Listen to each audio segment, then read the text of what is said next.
महत्त्वाची बातमी आहे। राष्ट्रवादी काँग्रेस अजित पवार पक्षाला नागालँडमध्ये धक्का बसलेला आहे। राष्ट्रवादीच्या नागालँडमधील 7 आमदारांनी काल अजित पवार यांची साथ सोडत नागालँडमधील सत्ताधारी पक्ष नॅशनल डेमोक्रेटिव्ह प्रोग्रेसिव्ह पार्टीमध्ये प्रवेश केला आहे।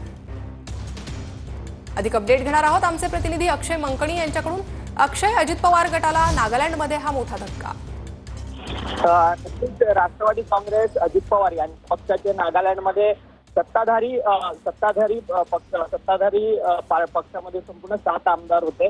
राष्ट्रवादीचे हे 7च्या आमदारांनी राष्ट्रवादी काँग्रेस पक्षाची नागालँडमध्ये साथ सोडत ते नॅशनल डेमोक्रेटिव्ह प्रोग्रेसिव्ह पार्टीमध्ये सामील झालेले आहेत। त्यामुळे आता राष्ट्रवादीची नागालँडमधली आमदारांची संख्या ही 0 वरती आलेली आहे।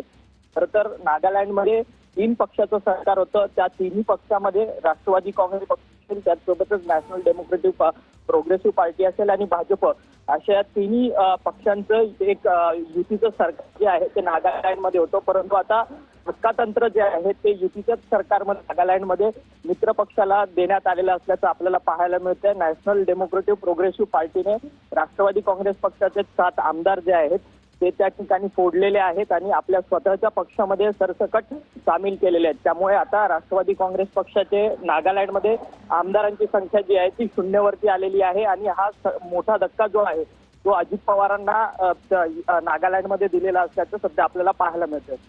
नक्कीच अक्षय, धन्यवाद या सविस्तर माहितीसाठी।